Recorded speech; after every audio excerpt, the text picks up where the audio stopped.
Julia, una experimentada reportera que cubre la primavera árabe, logra entrar de forma clandestina para narrar el peligroso conflicto en Siria.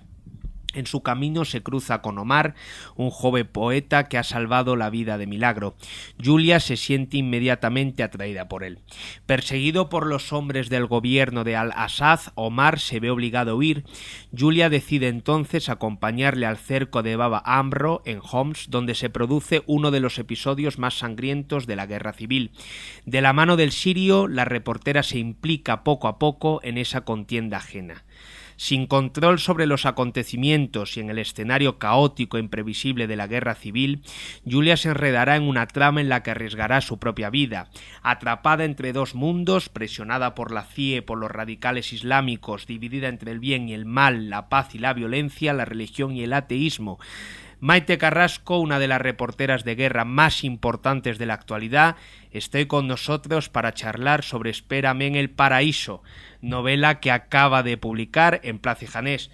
Buenas tardes, Maite, bienvenida a Periodista Digital y gracias por venir. Muchas gracias por invitarme, encantada de estar aquí. ¿Qué es lo que te ha empujado a escribir esta novela? Bueno, en principio yo sentía una necesidad, casi una responsabilidad, más allá de como periodista, como ser humano, de contar todo lo que había visto. O sea, que hay una parte testimonial en los hechos históricos que yo presencié durante la cobertura de la guerra de Siria, pero más que como periodista, como ser humano, de contar el sufrimiento de esa gente, lo que les está ocurriendo y el abandono internacional que ellos sienten y que me transmitían. De ahí que haya creado ese personaje de Julia, que tiene una visión occidental, europea y que nos lleva a ver ese otro mundo, ¿no?, que muchas veces entra en choque, en ese choque de civilizaciones que existe ahora mismo con la aceleración del encuentro entre culturas que supone Internet. Bueno, pues ella con esa mirada europea nos lleva a Siria. El lector lo que se va a encontrar es como si se sentara en una mesa o como si paseara por Siria y estuviera hablando con los personajes que ahora mismo, las personas que están ahora mismo en esa guerra y que son pues diferentes en diferentes ámbitos, ¿no?, tanto los civiles como los combatientes.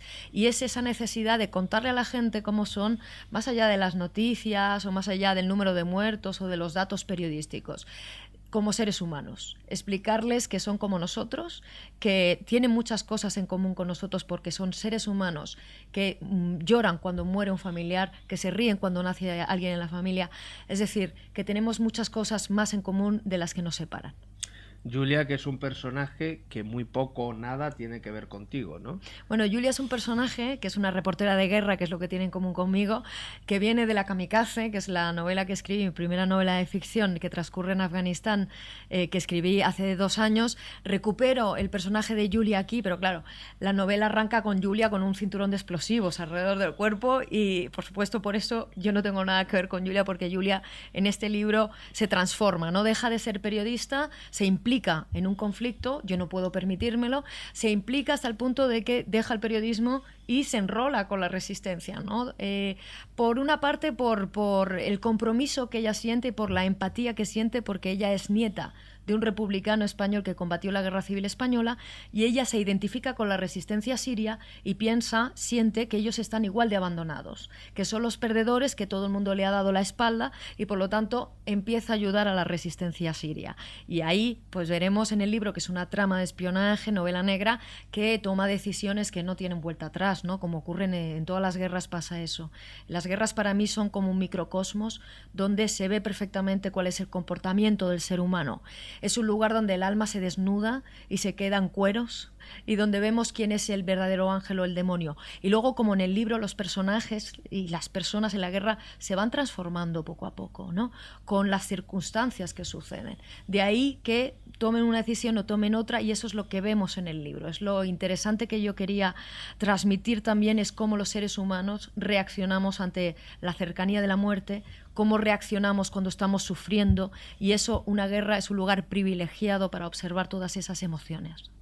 Tú ya te habías acercado a Siria con el ensayo Estaré en el paraíso, publicado en 2012, que es un ensayo periodístico. ¿Por qué acercarse de nuevo mediante la ficción? ¿Qué te da la ficción que no te da el ensayo? Sobre todo el escucharles, porque los diálogos me han permitido contar cómo hablan. Por ejemplo, el personaje de Abu Qadar, me preguntaban hace un rato, ¿y cómo has conocido a algún radical? ¿Cómo convencen ellos? ¿No? Pues me he documentado bastante y he visto, por ejemplo, he estado investigando los chats de yihadistas y sobre todo de ISIS o de Jabhat al-Nusra, toda la gente que está en Siria, hablan públicamente a través de chats en Internet, y eso lo puede leer todo el mundo y están traducidos al inglés. Entonces, bueno, he estudiado bien cómo hablan, cuál es su forma de convencer a los demás. Me he leído el Corán y entonces he extraído del Corán esas partes que ellos podrían utilizar, y bueno, al final ha quedado, con el consejo de expertos también que me han asesorado muy amablemente en el libro, pues ha quedado ese personaje que yo creo que es bastante verosímil, ¿no?, de Abu Qadar. El resto son personajes en los que yo me he basado y que existen, y algunas situaciones son reales en el sentido de que, como yo he vivido la guerra, por ejemplo, la entrada a las cloacas de Baba Amar, pues yo las conozco porque entré por las cloacas, por lo tanto me resulta más fácil de escribir, ¿no? Yo creo que no podría escribir un libro si no hubiera estado allí, si no hubiera vivido todo eso. Sé cómo huele, sé cómo es la pared, el miedo que se siente, y eso es lo que hace que el libro sea más real y tenga más verosimilitud, ¿no? Sí, que palpite, ¿no? Que vibre. Exacto. Has hablado de Abu Qadar, que es este personaje fanático que recluta a jóvenes haciéndoles creer que la guerra de Siria es una especie de profecía del fin del mundo, ¿no? Exacto, me parecía interesante, ¿no? Porque yo lo asocio a la locura, porque realmente quería transmitir también, no es un libro periodístico en absoluto, es una novela. No, y además con mucho ritmo, ¿no? Con mucho ritmo, sí. Y es un libro en el que esos personajes también me permiten hacer que la gente comprenda que no todos... que hay grados también dentro de lo religioso o dentro del yihadismo. Por ejemplo, el yihadista que aparece Usama no tiene nada que ver con Abu Qadar. Me gustaba hacer esa diferencia porque nosotros aquí ya le ponemos la etiqueta de terrorista o de radical islámico a toda la resistencia, ¿no? Estaba en mi interés también mostrar que hay grados allí dentro y que un yihadista también puede ser una persona que no es un radical islámico y que te puede aceptar que estés allí como periodista, como mujer, como cristiana, que no es un radical, pero que sin embargo está luchando por una causa que ellos creen justa, como es una causa contra un señor que está masacrando a su propio pueblo y que es un dictador como fue Gaddafi, como fue Ben Ali, y que ahora mismo todavía permanece en el poder y que está cometiendo crímenes contra la humanidad. Porque bueno, yo ahora mismo como profesora de universidad y como escritora no puedo mantener el corazón en un congelador y decir que no, yo soy objetiva. Yo no dejo de ser objetiva en este libro, dejo de ser objetiva cuando hablo de Siria fuera del contexto periodístico, porque creo que estamos dándole la espalda a un conflicto donde hay un señor que debería responder por crímenes contra la humanidad, como fue esas masacres donde está gaseando con armas químicas a su propia población, mujeres y niños incluidos, ¿no? Has dicho antes que Julia empieza la novela con un cinturón con explosivos. La novela empieza en julio del 2012. Hay una analepsis que retrotrae al lector a enero del 2012, meses atrás, y luego está dividida en 5 partes. La quinta parte enlaza con el prólogo y hay un epílogo también. Esta estructura la tenés planificada, te la fue dando la escritura de la novela. Sí, me la fue dando la escritura, la verdad. La parte del principio en la que ella aparece con el cinturón sí que la había pensado, pero bueno, la puse al principio para que fuera más novela negra, porque a mí me gusta que sea entretenida y que es impactante, y yo soy una enamorada de las novelas de espionaje, las novelas negras. Entonces dije, bueno, tengo que añadir esto para que el lector se enganche, porque a mí me gusta, ¿no? Y luego lo del cinturón me pareció que era bastante una forma de romper el mito. O sea, ¿cuál es nuestro mayor miedo que tenemos en el imaginario del terrorismo? Es el cinturón. Voy a coger una europea, le voy a poner un cinturón. Es la mayor imagen de miedo que puedes crear, ¿no?, cuando hablas de mundo de Occidente y de Oriente. Entonces dije, tengo que arrancar el libro con la imagen de una europea que tiene un cinturón de explosivos. Y ahí arranca uno de los principales objetivos del libro, que es la comparación entre Oriente y Occidente, que es lo que hace Julia constantemente, ¿no? El libro también contiene una reflexión sobre cómo nos observamos. Yo creo que Internet ha acelerado ese encuentro entre culturas, y Julia nos descubre a través de su mirada cómo nos vemos los unos y los otros, ¿no? Ese choque de civilizaciones. Y lo vemos a través también del diálogo con Usama, del diálogo con Omar y con toda la gente que está en estos momentos en el escenario de la guerra civil. civil, y ella critica mucho a Europa, ¿no? Ella habla de la Europa cansada y vieja, cansada de pensar. Ella se queda prendada de ese entusiasmo de la revolución al principio. Que sea en 2012 no es casual. Yo quería contar ese entusiasmo que había cuando nació la revolución siria, esa gente que estaba en la calle, en las musájaras, ¿no? En las manifestaciones, que estaba intentando cambiar su mundo y buscar la libertad. Bueno, pues eso es de lo que Julia se enamora, ¿no? Y las reflexiones de Julia me han servido también pues para criticar un poco ese abandono nuestro, ¿no? Porque, como dice ella, pues yo creo que estamos secuestrando la libertad aquí en pro de nuestra seguridad, entre comillas. No estamos dejando que el pueblo árabe u otros pueblos tengan su propia libertad, y la libertad es un derecho de todos y todos tienen derecho a buscar su propia libertad. El camino que sigan puede ser criticable, como la violencia, pero que ellos tienen derecho a buscar su propia libertad también, ¿no? Todo esto está contado en primera persona, lo cuenta la voz de Julia, y estoy viendo ahora al entrevistarte que Julia sí tiene en bastantes cosas de las que aquí expone bastante parecido a ti, ¿no? En cuanto a estas reflexiones que hace acerca de Europa, acerca de Occidente, que a Europa se le ha pasado el tren. ¿Qué valores crees tú? Porque ella también echa de menos ciertos valores que dice que se han perdido, ¿no? ¿Qué valores crees tú? Y creo además que esta pregunta es doble, porque también, Julia, ¿crees que Occidente ha perdido en los últimos tiempos? Y que sería importante que mantuviésemos, ¿no? Sí, la crítica de fondo que yo hago. Hay muchas ideas que Julia desarrolla que no son mías. Porque, claro, ella habla en primera persona, pero es como, imaginemos a Hemingway en Por quién doblan las campanas, ¿no? El profesor que está combatiendo no es Hemingway, pero Hemingway puede poner algunas de sus ideas en boca de ese personaje. Sí, porque estuvo o en no. las brigadas y estuvo también aquí, claro. Exacto. Sí. Entonces, o no, pero eso es lo que tiene de fascinante para mí la literatura que cuenta una guerra civil. En mi caso, como en el de otros autores, periodistas que se han metido a contar las guerras en ficción, es un ejercicio para mí extraordinario, porque hay que tener cuidado con que los hechos históricos sean los que son. Y eso es lo que yo he hecho. Es decir, los hechos históricos los respeto, por supuesto, porque me parecería engañar a la gente, y me parece una responsabilidad, desde mi punto de vista, dejar esos hechos históricos, dejarlos constancia en la memoria de la humanidad, para que sepan que algo pasó ahí, que pasó eso, ¿no? Porque yo, por ejemplo, nací en el 74. Tengo una familia que participó, como todos nosotros, ¿no? Somos la tercera generación de la Guerra Civil Española, pero es una guerra que se nos ha escondido, es una guerra que no se nos ha contado en el colegio, es una guerra de la que no se hablaba en la casa.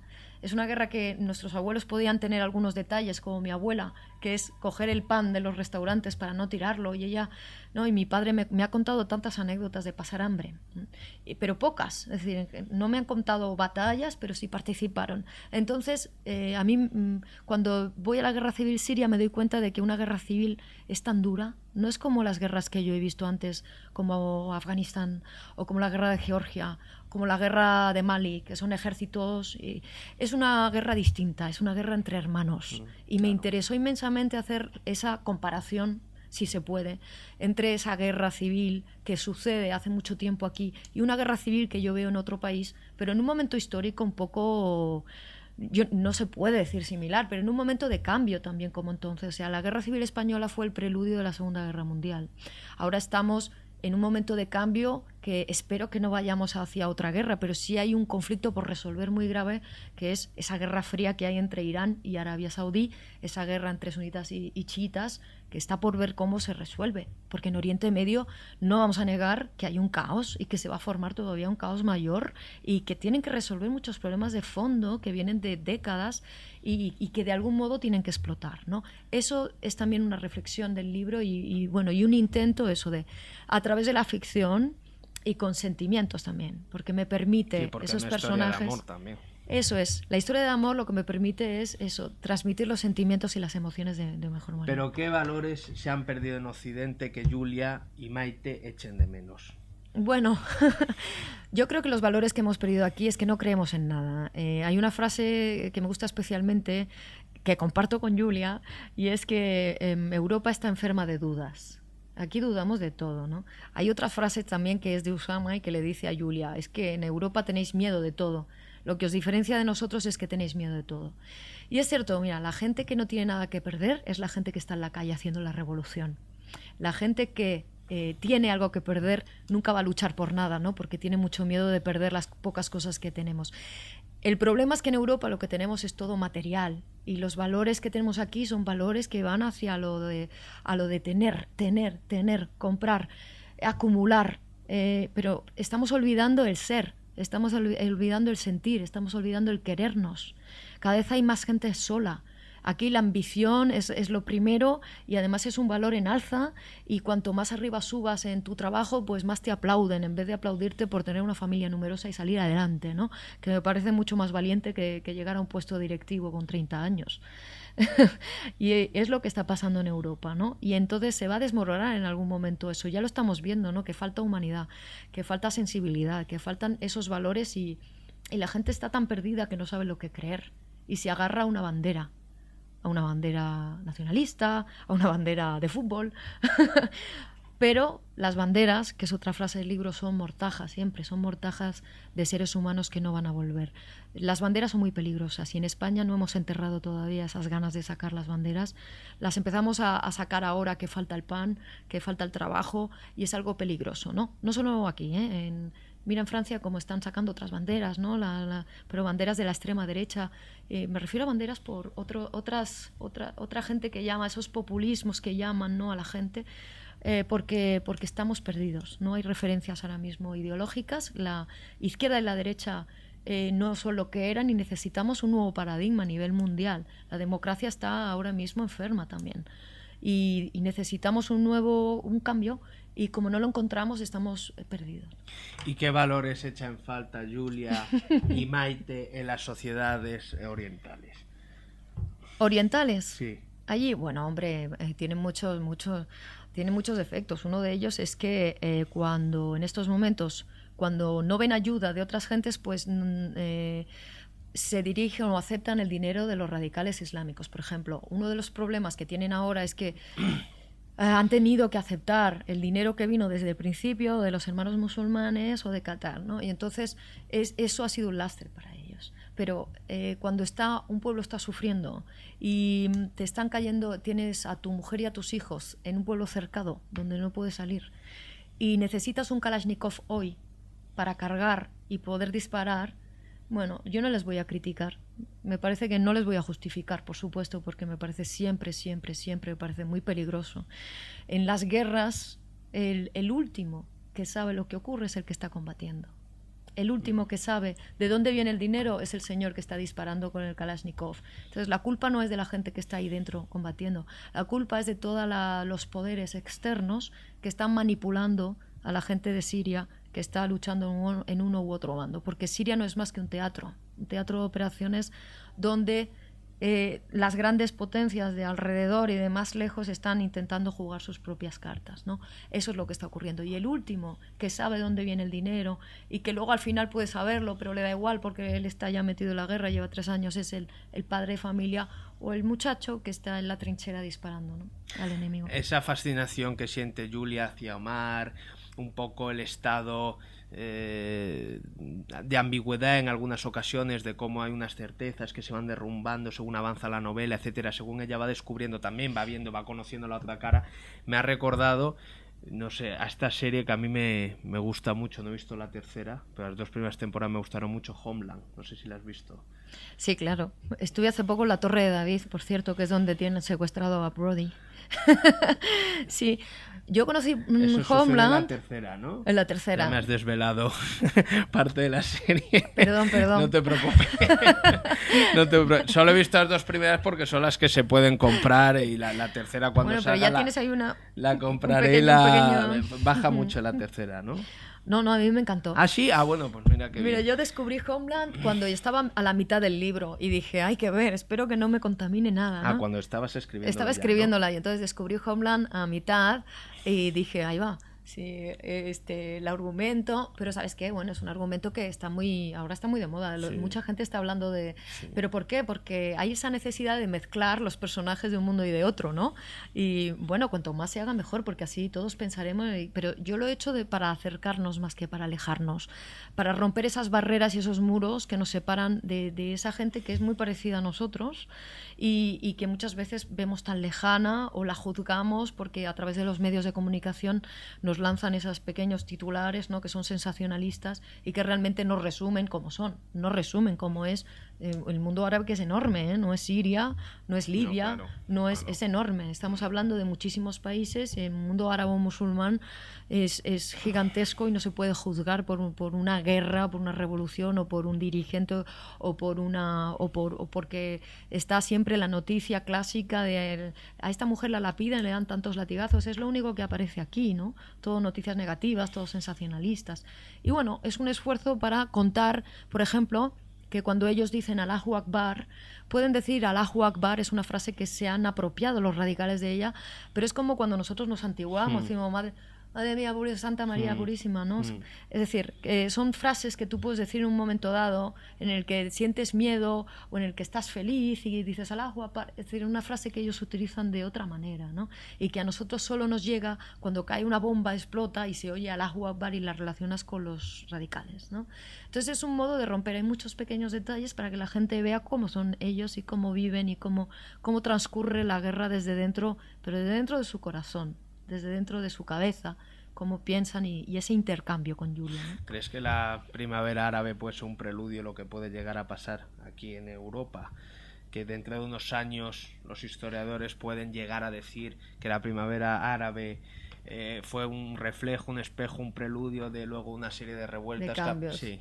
Bueno, su realidad es muy distinta a la nuestra. Claro. Es decir, sus revoluciones llegan porque llevan 40 años de dictaduras. Lo suyo se llama la excepción árabe. La excepción árabe es que tienen una serie de regímenes autoritarios que han llegado hasta ahora, ¿no? Con mucha longevidad. Fíjate que Bashar al-Assad pues es un título heredado de su padre, no lo han elegido en democracia, pero bueno, a él lo dejó su padre, Hafez. Entonces es una excepción. Es muy distinta a su realidad de la nuestra. Lo que yo observo a nivel mundial es que hay una distancia cada vez más grande entre las élites y el pueblo. Eso es una cosa en común que tenemos con las revoluciones árabes. Y por la corrupción, porque la corrupción es algo generalizado. Hay una distancia cada vez más grande entre clases sociales. Cada vez hay muy pocos ricos y los pobres son cada vez más. Eso es otra cosa en común. Entonces hay desde Venezuela, que acabo de estar, hasta Siria, pasando por Libia y llegando a París, hay una necesidad de cambio de paradigma, de encontrar otra fórmula que nos ayude a que esas personas que nos gobiernan den cuenta de lo que hacen, que no nos roben, que gobiernen con las directrices que nosotros les pedimos, ¿no? Hay como una especie de desconfianza de que todos nos mienten los banqueros, nos mienten los políticos, nos mienten los medios de comunicación. Esa falta de credibilidad y esa distancia yo la veo a nivel internacional. La veo desde Latinoamérica hasta pues eso, las revoluciones árabes, Europa. Y bueno, mucho tiene que ver con Internet, ¿no? Porque Internet nos ha dado una posibilidad de hablar, de comunicarnos. También es un ruido tremendo de información que nos confunde. Pero vamos a ver en qué se traduce todo esto en unos cuantos años, ¿no? De momento no lo vamos a ver. Premio Iris de la Academia de Televisión por la cobertura de Siria en Telecinco, Emilio Castelar por la defensa de la libertad de los pueblos. ¿Cómo es el día a día de una reportera de guerra? Eso es algo que a mí me interesa muchísimo, es decir, hay que estar hecha además de una pasta especial. ¿Tú siempre quisiste dedicarte a esto? No somos tan especiales, somos periodistas como tú y que vamos a sitios muy lejanos y que a lo mejor tienen un momento de dificultad extrema, pero que no son las 24 horas del día. Tú eliges ir a la trinchera o ir 3 veces o ir una. Vas, pero quiero decir que también hay un grado de prudencia en lo que hacemos. A mí no me gusta lo de corresponsal de guerra, prefiero lo de periodista, porque tampoco hacemos solo guerras, ¿no? Cuando vamos a Túnez no somos corresponsales de guerra, sino que cubrimos una zona de conflicto, puede ser.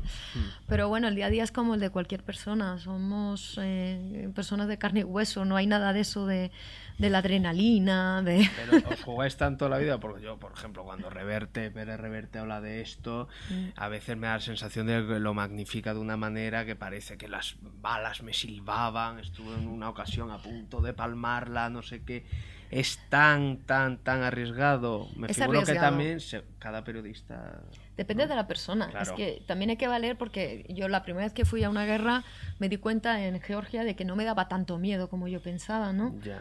Pero porque también la sensación de estar haciendo algo increíble, como es contar de primera mano, es como somos los primeros cronistas de la historia, estás en la trinchera, estás hablando con la persona que va a cambiar el transcurso de la historia de un país. Me pareció un periodismo espectacular desde, bueno, porque nunca lo había hecho y porque me parecía que esa gente lo necesitaba, es decir, más que... Pero como cualquier persona que sufre aquí, que necesita un periodista que cuente su problema, ¿no? Esa gente que te da las gracias en Siria, que te dice gracias por venir. Yo, en concreto, yo paso mucho miedo en las guerras. No, he tenido estrés postraumático, es decir, soy un ser humano que sufre, que ha llorado mucho cuando ha visto gente muerta allí, que me mueve mucho lo que veo, pero después lo cuento, ¿no? Y si tengo que ser objetiva, que lo soy, cuando soy periodista, soy objetiva y cuento todas las voces. En el caso de Siria ha sido muy difícil porque no puedes estar de los dos bandos. O entrabas con visado o entrabas con la resistencia. Entonces yo no he podido hablar de las dos partes porque desgraciadamente no podía. En el resto de guerras lo he hecho. He estado con los rusos, con los georgianos. He estado con los rebeldes sirios y con Gaddafi. He hecho, cuando tienes la oportunidad lo haces. En el caso de Siria, desgraciadamente no me dieron visado. Si no hubiera ido a Damasco, por supuesto, a cubrir el otro lado que también sufre. Espérame en el paraíso, de Maite Carrasco, publicada en Plaza y Janés. Muchas gracias, Maite, y muchísima suerte. Gracias a vosotros.